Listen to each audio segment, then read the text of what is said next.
ബുദ്ധിമാനായ മുയൽ. പണ്ട് പണ്ട് കാടിന്റെ അരികിലുള്ള ഒരു കൊച്ചുകുളത്തിൽ നന്ദൻ എന്നൊരു മുയൽ താമസിച്ചിരുന്നു.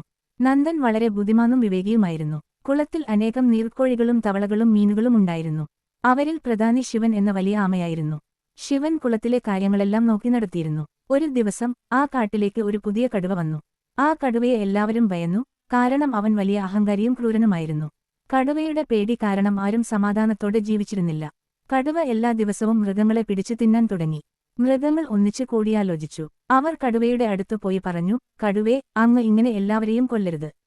അതിനുപകരം ഓരോ ദിവസവും ഞങ്ങളിൽ ഒരാൾ വീതം അങ്ങയുടെ അടുത്തു വരാം. അങ്ങ് അവരെ ഭക്ഷിച്ചാൽ മതി. അഹങ്കാരിയായ കടുവ അത് സമ്മതിച്ചു. നന്ദൻ മുയലിന്റെ ഊഴം വന്നു. അന്ന് ഉച്ചയായിട്ടും നന്ദൻ കടുവയുടെ അടുത്തെത്തിയില്ല. വിശന്നു വലഞ്ഞ കടുവ കോപംകൊണ്ട് വിറച്ചു. ഒടുവിൽ നന്ദൻ വളരെ വൈകി കടുവയുടെ അടുത്തെത്തി.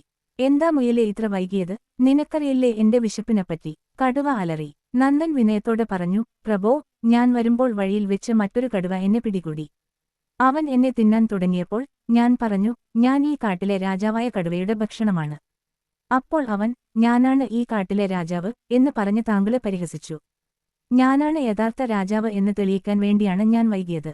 ഇതുകേട്ടതും കടുവയുടെ അഹങ്കാരം ഉണർന്നു. ആ കടുവ എവിടെ? എനിക്കവനെ കാണണം. കടുവ അലറി. ബുദ്ധിമാനായ നന്ദൻ കടുവയെയും കൂട്ടി ആഴമുള്ള ഒരു പഴയ കിണറിന്റെ അടുത്തേക്ക് നടന്നു. കിണറിന്റെ അടുത്തുവെച്ച് നന്ദൻ പറഞ്ഞു, പ്രഭോ, അവൻ ഈ കിണറ്റിനുള്ളിലാണ് ഒളിച്ചിരിക്കുന്നത്. കടുവ കിണറ്റിലേക്ക് നോക്കി. കിണറ്റിലെ വെള്ളത്തിൽ തന്റെ പ്രതിബിംബം കണ്ട കടുവ അത് മറ്റൊരു കടുവയാണെന്ന് തെറ്റിദ്ധരിച്ചു. പ്രതിബിംബത്തെ നോക്കി കടുവ ദേഷ്യത്തോടെ അലറി. ഉടൻ തന്നെ കിണറ്റിൽ നിന്ന് അതിന്റെ അലർച്ച പ്രതിധ്വനിച്ചു. ആ പ്രതിധ്വനി കേട്ടപ്പോൾ കിണറ്റിലെ കടുവ തന്നെ പരിഹസിക്കുകയാണെന്ന് അവൻ കരുതി. കോപം നിയന്ത്രിക്കാനാവാതെ കടുവ കിണറ്റിലെ ശത്രുവായ കടുവയെ ആക്രമിക്കാൻ എന്നോണം കിണറ്റിലേക്ക് ചാടി. ബുദ്ധിമാനായ നന്ദൻ തന്റെ വിവേകം ഉപയോഗിച്ച് ആ ക്രൂരനായ കടുവയിൽ നിന്ന് കാടിനെ രക്ഷിച്ചു. അന്നുമുതൽ ആ കാട്ടിലെ എല്ലാ ജീവജാലങ്ങളും സന്തോഷത്തോടെയും സമാധാനത്തോടെയും ജീവിച്ചു.